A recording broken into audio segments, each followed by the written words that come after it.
Hey, y'all. So let's pick back up in Colossians chapter 1. I want to keep digging into this righteousness just a little bit. I feel like this is the right place to do this.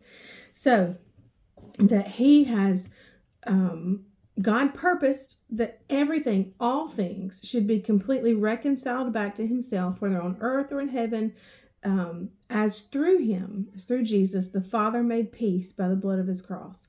And although you at one time were estranged and alienated from Him, and you were of hostile attitude in mind in your wicked activities, yet now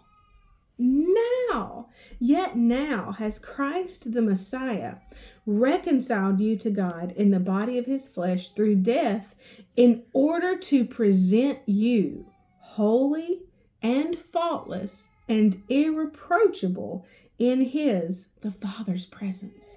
Do you hear that? That He has done this. Again, all it takes is your yes to submitting to Jesus. You know what? If we are followers of Jesus, disciples learning of His ways, we're going to do what He did. We're going to live like He lived. We're going to follow His example. And so, yes, the gospel does change our lives. It changes our behavior. It changes our speech. It changes everything about us, because we are no longer living for self. We're living for God. It's all about Him, all about His love. So He has done this in order to present you holy, faultless, and irreproachable in the Father's presence. Holy, faultless, and irreproachable. That is the power of Jesus. Now, I love this out of the Weiss translation. When I first read it, I read it over and over and over and over again, because these words are so strong. Let's see. It's not got verses. So, okay.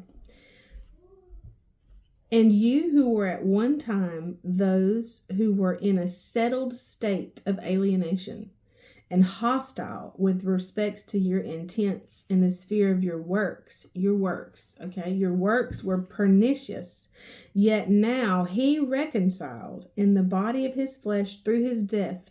This is my favorite part.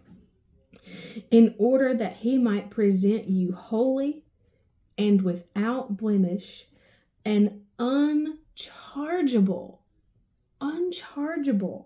before His searching and penetrating gaze.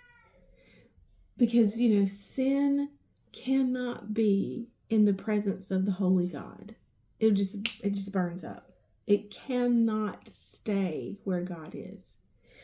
Yet, what the work that Jesus did in His death and resurrection has now made it to where He can present me, He can present you holy, without blemish, and unchargeable before the Father's searching and penetrating gaze.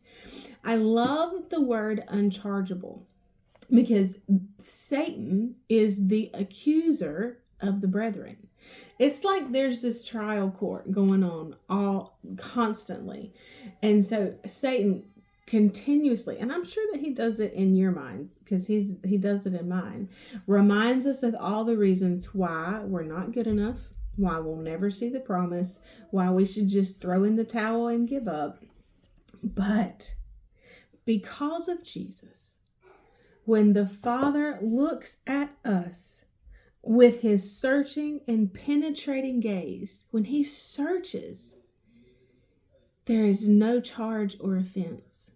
He can find no offense. I am unchargeable. All of that list that Satan, brings before the Father, He doesn't see them. They're not there because of Jesus. Now, see, He says, let's go on, because there's another part. That He might present you holy and without blemish and unchargeable before His searching and penetrating gaze, assuming that indeed you are adhering to the faith. So our part, assuming this he will do, assuming that you are adhering to, following the faith. The Amplified says, and this he will do, provided you continue to stay in the faith in Christ, well grounded, settled, steadfast. We're going to dig into this some more tomorrow. I'll see you then. Bye, y'all.